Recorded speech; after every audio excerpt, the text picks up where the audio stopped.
Welcome, guys. Thanks for jumping on. Just give it a minute for everybody to arrive.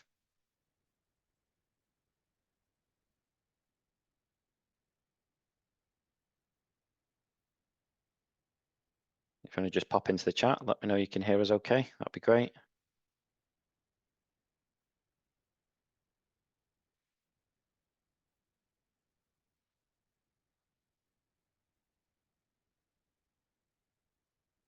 Thanks, Stuart.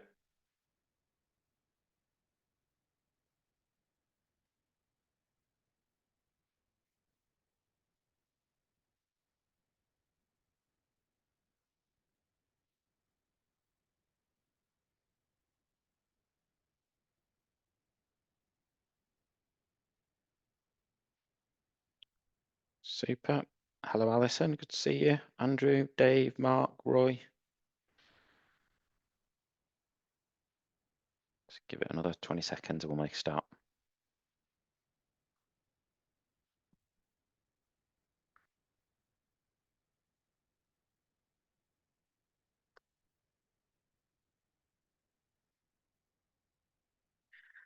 Right then, welcome everybody. Thank you for giving us your time today.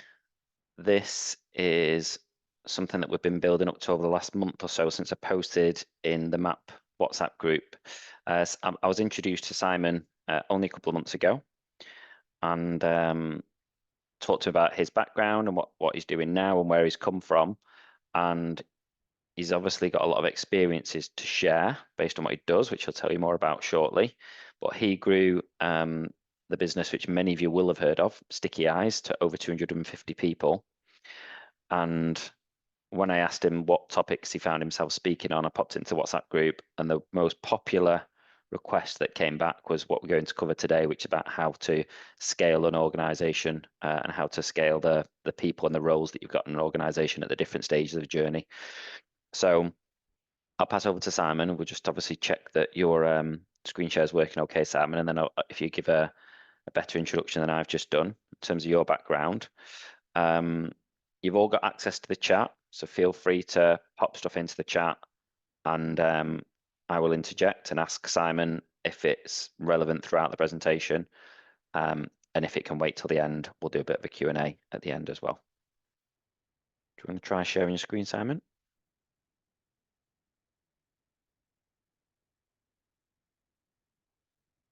Got it. All yours. Brilliant. Well, thank you for having me on, I guess, is where I'll probably start. Hopefully everybody can hear me all right. And it's really good to come on, and I was very intrigued to watch the vote play out, and because I obviously presented a few different options in terms of subject matters, and this one came out on top. So, really pleased to kind of walk through it. And I guess it's a collection of slides that and Paul and I were talking about this prior to this starting that I've not run through before. So these are new slides. So apologies if it's not quite as polished a presentation as normal. But I guess where it does come from is a vast amount of lived experience in looking at having lived through the scaling of an agency from zero to lots. But then also now I spend my time helping other agencies and kind of general B2B businesses kind of do the same. And so I've lived through the process of helping people understand how to do this, and there's a few different occasions. So that's kind of where this comes from. And today we're going to be talking about exactly what it says on the screen there, how to design an agency, critically an agency structure that scales. So we're going to talk step by step through that, basically. So that's kind of where we're going to go to. So before we do that, I'll talk a little bit about what we're going to cover. So the key thing for me is to make this as actionable and useful as possible. So firstly, we're going to talk about where do we actually start? So, how do you understand like what you've got now and where you need to get to? Because obviously this picture looks quite different depending on the size that you are right now, the type of business that you are and the type of business that you want to be. So there is, this isn't going to be an specific answer to all, but hopefully it gets you an understanding of kind of the general structure of things. We're going to then talk about the actual process itself. And we're also going to think and give you some examples basically of the org charts at various different kind of stages of growth. So numbers of employees, headcount, that kind of stuff. And then we'll talk a little bit about a couple of other things to make sure that you're thinking about as you go through that process, particularly at the moment. I'm sure you'll be in planning process and thinking about 25 and 25, 26 financial year even shortly, to think about, how do you actually make that work and where are you going to go and what's forward hiring plan look like. So that's kind of what this is designed to do. But firstly, I'll give you a bit of a view of me and what I'm doing now. So right now I'm running a consultancy business called Scaled, more or less full time. And as I kind of explained, that business is really it's a purpose-based vehicle as far as I'm concerned, because I've been lucky to have had a very interesting journey, and one that gave me the privilege of a great exit. And so I have the privilege of being able to choose a little bit. And for me, this is really what I'm very passionate about. I know how hard it is to get there. I've been through it. I've had the sleepless nights and all that kind of good stuff. So for me, it's really important that I kind of help people get there in a slightly less painful way than I did. So if this small presentation does that in any way, then it feels like a good day for me. And all of that comes out of basically as I said, the lived experience that I've had in building three different digital businesses, really, in some respect. So one I built in the early 2000s, which became a content affiliate network group. We sold that in 2008. Used the runway from that to start an agency business, which was, again, long story, but we grew that. We merged with another business and we sold that in 2016 to Interpublic. And we then had a long earn out until the end of 2020, where we sort of tripled the business and ended up with a lot of people, and lots of interesting mistakes made, but obviously lots of learnings as well. So all of this ultimately comes from that lived experience, and then now working across 20 or so kind of B2B businesses through the consultancy Scaled, but also the third business that I helped found was a B2B SaaS VC business, which kind of invests in very early stage SaaS business. So I also know quite a lot about that world as well. So what we're talking specifically about today, obviously, is agency structure. SaaS is quite different, but it's worth mentioning that I kind of have that broader view now of general B2B. So that's a bit about us. As I said, Scaled is quite different, and it's very much a kind of holistic growth management consultancy, and looks across all of these different areas that you can see on the screen, in terms of thinking about what are the levers we can pull to grow. And of course, the one we're going to talk about today is the organizational design aspect. So one part of that. So we know it's hard. It's probably why this was the number one subject pulled out the hat by everybody. Knowing exactly how to put one foot in front of the other without falling over is key. And I know, because I've built it in all the wrong ways to get to the right way. I'm not also saying that this is the be all and end all for everybody. This is just a lived experience view of how that works. And having now, obviously, sort of sat as a NED and a growth consultant through lots of other agencies and helping them on this journey too, is that, I know that it scales through multiple different instances of that experience. So there is a way to do it by keeping it simple.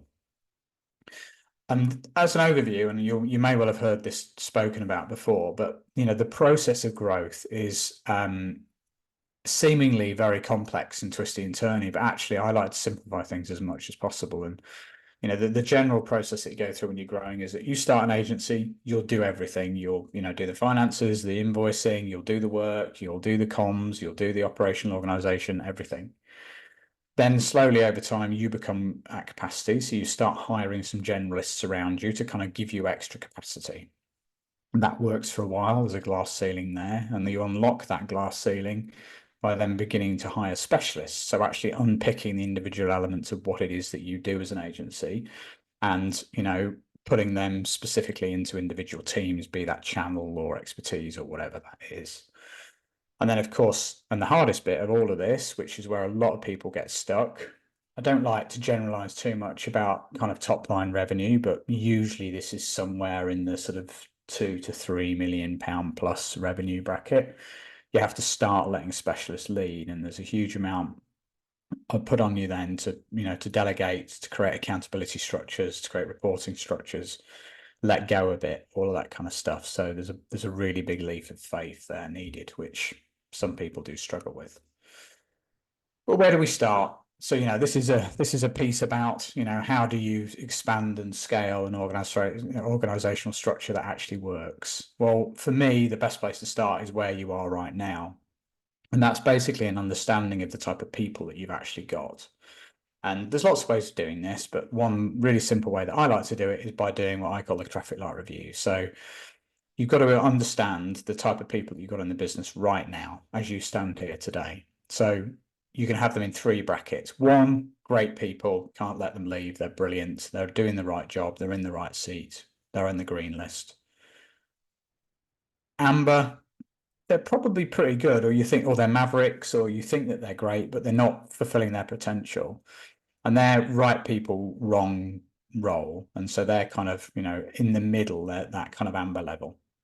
And then the final one is people that, whether it's culturally, whether it's attitudinally, or whether, they're just not very good, they're just not on the bus that you're not, they don't see the vision, they don't sit behind you, they're not evangelists for what you're building, they can go in the red column. And the process from doing that is this, really. So take your greens, oranges, and your reds and devise a plan for now and next. So, you go, okay, so the red people, we need a plan really to exit them because they're not good enough. So we need to either performance review them and, get them up and into the right role, or we need to performance review them and remove them from the business to enable us to hire enough good people, because you cannot do this alone. You must have enough of the right people to be able to do it properly. And so that means making some difficult decisions sometimes. I see it a lot. People do like the idea of hiring slow and firing fast, but in reality, the opposite usually happens. And, it does take a little bit sometimes of, external NED experience to kind of hold hands there and kind of push that over, because, 99% of the time, the response from the rest of the team is always positive. So much more positive than you think it is. So let's have a look at this, how this kind of builds up then into an organizational structure. And to do that and to make it relevant for as many people as possible, because I don't know the size of the businesses that you run, we're going to have a look at how you do this by stage. So I've split it up as a stage one in the first 10 people that you'll hire. And of course, that structure is really simple.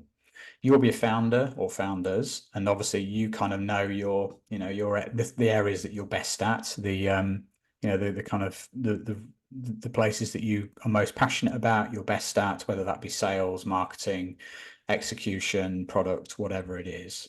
Those things become really important. Depending on who you are as a founder, you may well then support yourself with one senior person, I'd say, at this stage. Quite often that's an operational person, because usually good founders are kind of very sales led and will run off into the best next and best deal. So you kind of almost want somebody that's half decent, sat in the business all the time, making sure that's delivered. If you're operational, it might be sales and marketing, whatever it is, but that's more unusual. And then you'll have those generalists basically sitting under you, kind of helping with delivery. So that's pretty straightforward. Then as you start to grow a little bit, you'll get to that kind of 11 to 25 people. That's kind of the next glass ceiling, I think, to kind of crack. And that's where you start to look a bit different.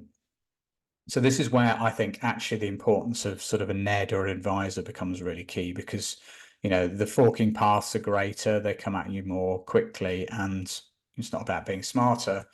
It's, having somebody to bounce ideas off, create a bit of accountability for working on the business rather than in it, because, very, very difficult to do that at this stage, because you're still often, as the founder, CEO, MD, doing a lot of the work.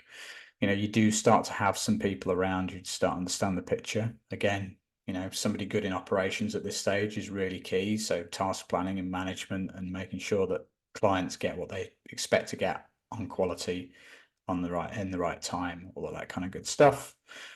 And usually you should have, by this stage, at some point in that mix, you'll have a really good idea of like how to start to manage client communications better. So actually creating some kind of CS function or AM function.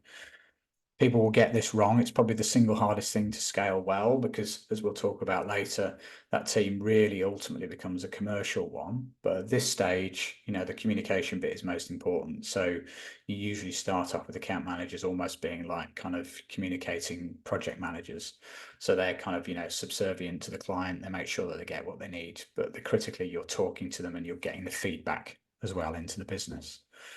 And then, you want to start understanding your numbers a little bit. Often people are a bit behind the curve on this, but I think some sort of fractional finance support, somebody like Paul and team, working with you on this at this level is going to be really helpful, because you need a clean P&L, a management P&L as a kind of the kind of least complex view that you really do need in order to be able to start making some better decisions objectively. So on knowing your numbers, understanding, simple things like, gross margin and operating profit, and, like the cost of people as a proportion of revenues, the key kind of metrics from an agency perspective become really important. So getting that monthly, ideally, so you can actually make some objective decisions on hiring and firing and, all of that kind of stuff is really important. And obviously through operations, you should start to understand a little bit around capacity and utilization and things, so you can start to plan. And then obviously below those people, again, you've still got those kind of generalists delivering. So that's kind of where you want to get to by this sort of 25 level.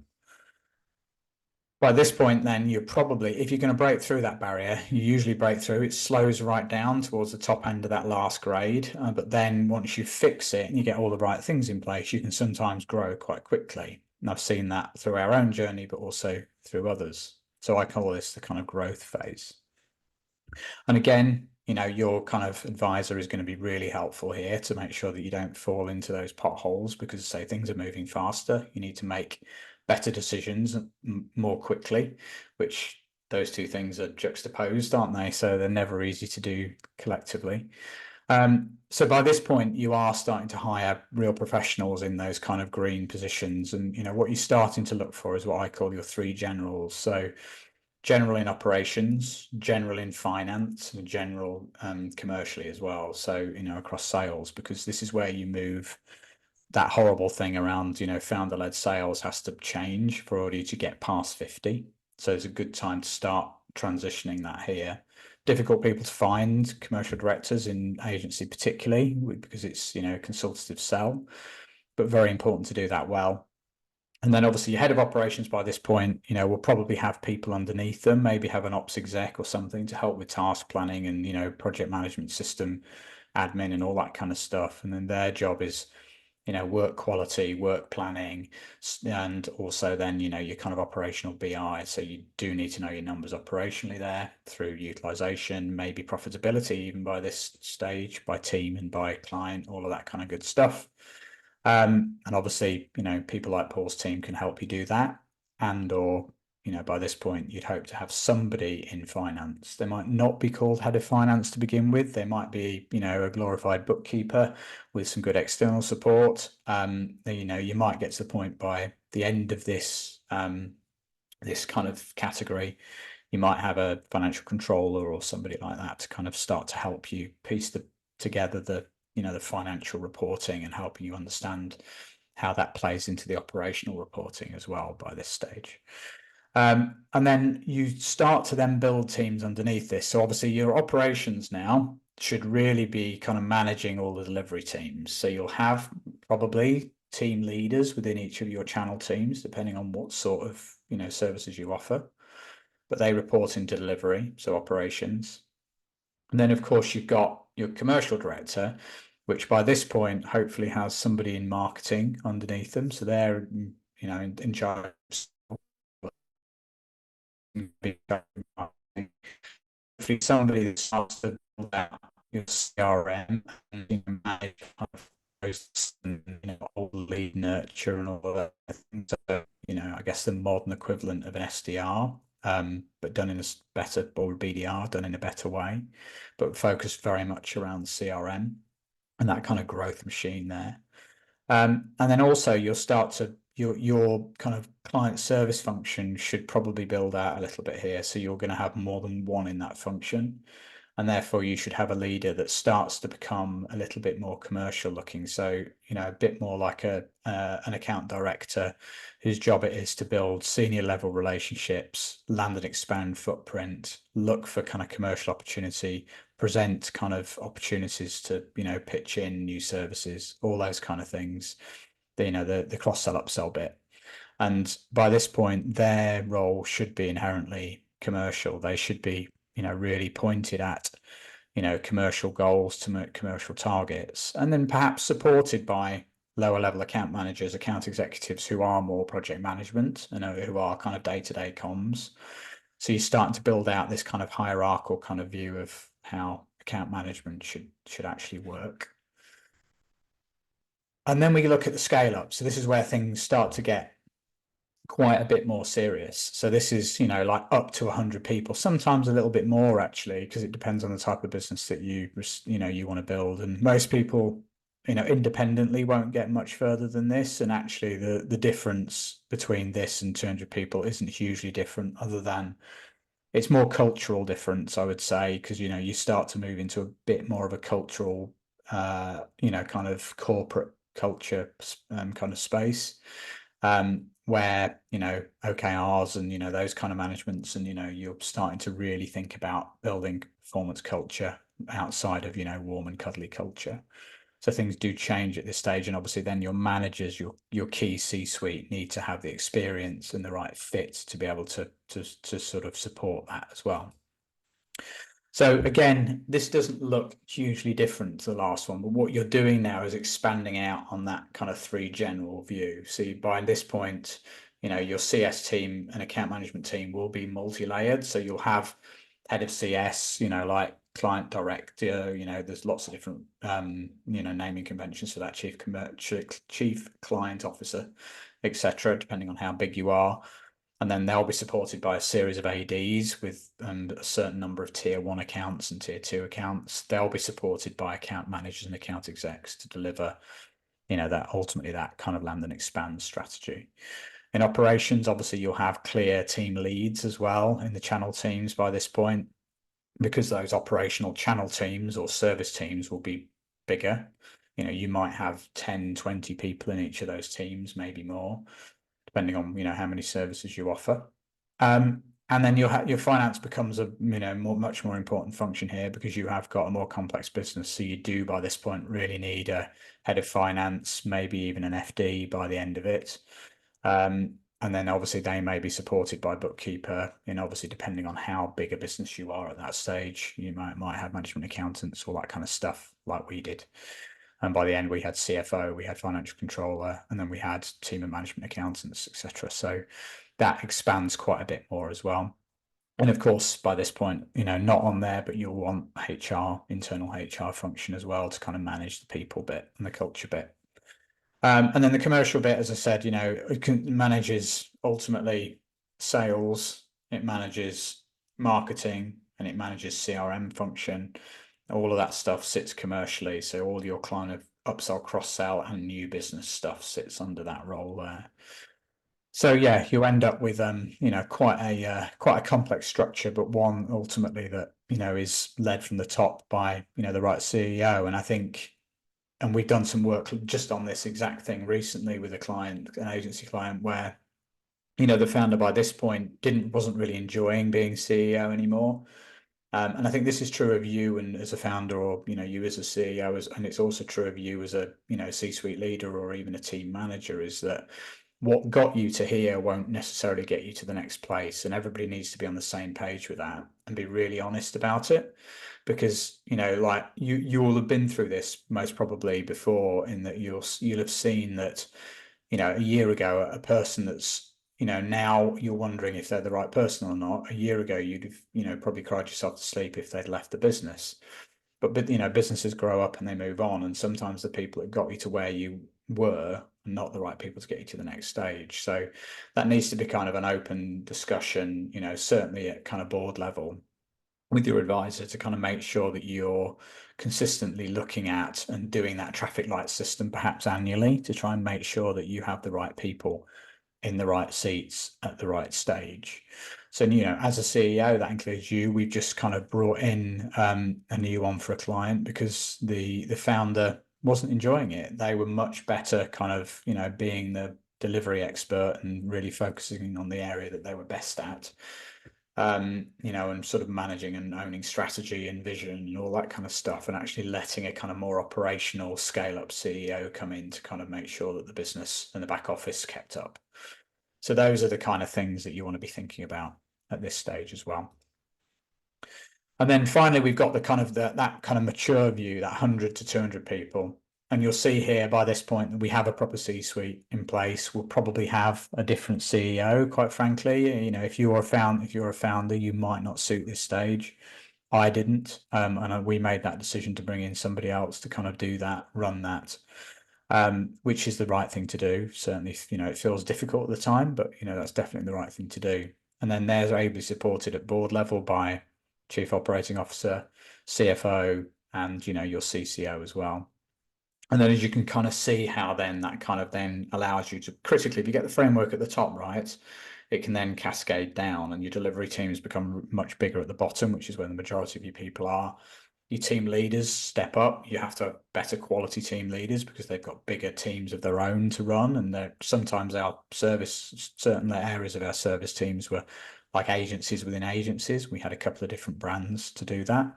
So you need good people at that kind of grey level at this stage, with very clear kind of targets and OKRs. So everybody understands what they're accountable for, how they're doing against those targets, et cetera. And that cascades up, cascades down. So everybody's really clear on expectation. And that's it. And you just keep building like that. And I think that, to a lot of people, you probably won't see that last phase, not without any support. Most good agencies end up inside something else, or, they've got some PE backing, in which case, there'll be some support to get to that structure. But of course, there are a few other things that you can really think about when you're actually scaling as well. And a few of them is here. So I think I've talked through most of these, but these are some of the things I think that, I've spotted along the way, or we've spotted along the way, in making sure that, that kind of back office piece keeps up. So first one, and this should happen early in the process. So, you're 10, 11 people, you've got to master a PDP process, so personal development process, and make sure that you're running it properly, making sure that, you develop individual pathways for people. They understand exactly how you do get the next step up in your career, because otherwise you leave that subjectively, and people are asking for pay rises every 5 minutes because they don't understand what the process is. So what we would do is we'd go, right, PDPs are created once a year, and then they're updated every month. So you'd have a monthly, one-to-one with your manager, your team leader. That would be updated on a kind of Kaizen approach to it, really. And then reviewed at the end of the year. And then salary reviews would happen the same month every year, because then that helps you with budgeting and all of that kind of good stuff. But also people understand the pathways as well. So, that's really key. Obviously, align benefits as well. Annually, look at them annually to make sure that you're being, kind of market current, but also you're reflective of the realities, and make sure that you're communicating that with the team as well. So like at the moment, national insurance gone up. You should be really open and honest with the conversation within the agency, and say, well, look, unfortunately, we're not in a position, like a lot of businesses aren't, to be able to give that, because unfortunately we're having to pay more tax this year. So just be really open and honest about that, and align that to kind of the benefit conversation. Think about as well tying your key people in. Be very careful about doing this too early. So, options, EMI schemes are a really important part of value creation, both in terms of keeping your good people sticky, but also showing any potential acquirer that it's not just about you and that your senior team are not going to run off. But of course, giving away equity is dangerous too early as well, because the people that got you to here weren't necessarily the ones to get you there. So take some advice and think carefully about that. Speak to an advisor, all that kind of good stuff. Don't overhire good people early. So this is like, we've got a really good delivery person, let's say they're a PPC executive. They've done some brilliant work. You end up giving them the team leadership. Don't do that. Be really clear that, there's two pathways here to growth, and that you should either become brilliant delivery person, practitioner, or a great people manager. They're just different skills. They're just as well paid. Signpost that really clearly. And then scale comms as well. So, I think a lot of people fall down by forgetting the fact that most problems are solved by talking. And so making sure that you're creating a really, really clear, concise, and regularly consistent structure around key meetings. So board meeting, operational exec, sales weekly, client weekly, these kind of really key, like, immovable objects in the calendar must happen weekly. They must have really good agendas with a good chair that starts with what did we talk about last time? How have we done against those things? You keep actions moving all the time, as well as creating new ones. And as I mentioned earlier, look at how you can work with, accounting functions externally through people like Paul's team, or bringing in, your own, to get good at financial and operational reporting. Because believe me, when you do get it right, and I've seen this through many eyes now, it is game changing, because you don't have to guess anymore. You know exactly when you should be hiring the next person. You know exactly that you can afford it. You can see what's going to happen in the future. And it just makes life so much easier around decisions. Good and bad decisions, actually, is very helpful for that. And then, as I talked about through the kind of the latter half of that scaling, try and find those three generals. And they might start just as head ofs, but you want to make sure that you've got a really good person centrally in operations, a really good person in sales, and a really good person ultimately in finance as well.